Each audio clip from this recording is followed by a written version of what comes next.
Station पर मौजूद हैं। यहाँ से रोटी ली है, पानी लिया है।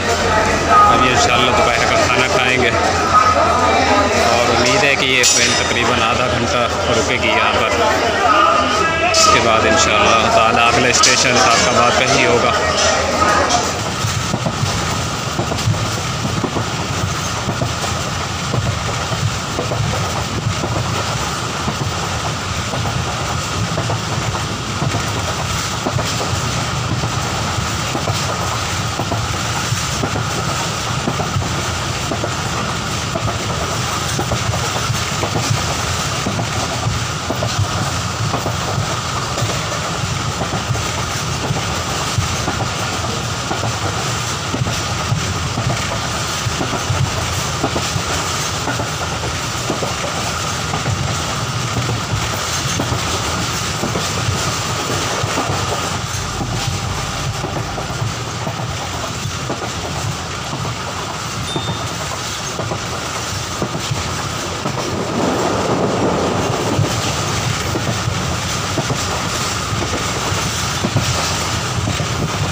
केले के बागात है।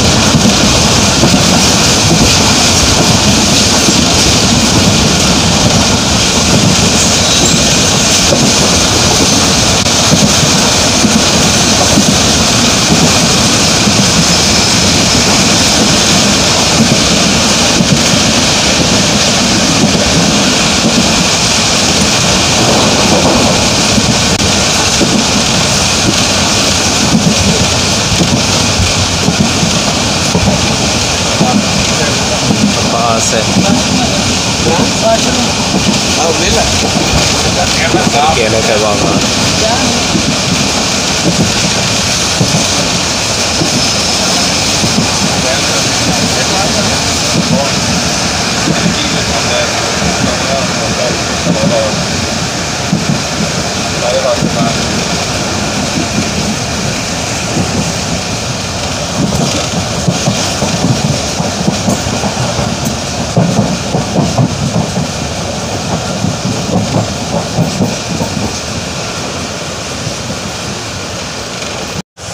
और शाम का टाइम में अंधेरा होना शुरू हो गया है। मगरिब की नमाज़ हो गई है। अभी हम भी प्ले स्टेशन पर पहुंचने वाले हैं मंजिल मकसूद पर। 7 का बाद उतरेंगे। उतरना तो हमें कानपुर था, क्योंकि ये जब से कोरोना के मामला हुए तो कानपुर का स्टेशन अभी बंद किया हुआ है। शालीमार वहाँ नहीं रुक रही, तो हम 7 का बाद उतरेंगे। 7 का बाद के बाद हम यहाँ से फिर आगे जाएंगे अपने आबाई घर। फिर यहाँ 7 का बाद से तकरीबन 2 घंटे हमें लगेंगे। अभी भी तकरीबन 15-20 मिनट का सफ़र है अभी ट्रेन का 7 का बाद उतरने में। यहाँ से उतरने के बाद आगे हमारे तकरीबन 2 घंटे लगेंगे। तकरीबन रात 10 बजे के आसपास हम अपने आबाई घर इंशाअल्लाह पहुँच जाएंगे। इस वक्त रात के 8 बजे हैं और अल्हम्दुलिल्लाह हम वाफियत ट्रेन से उतर गए हैं। अब यहाँ से बस में जाएंगे अपने आबाई घर खानगिरा। तकरीबन 100 किलोमीटर है ये। 2 घंटे के आसपास इंशाअल्लाह 2 घंटे में तकरीबन 10 बजे के आसपास इंशाअल्लाह।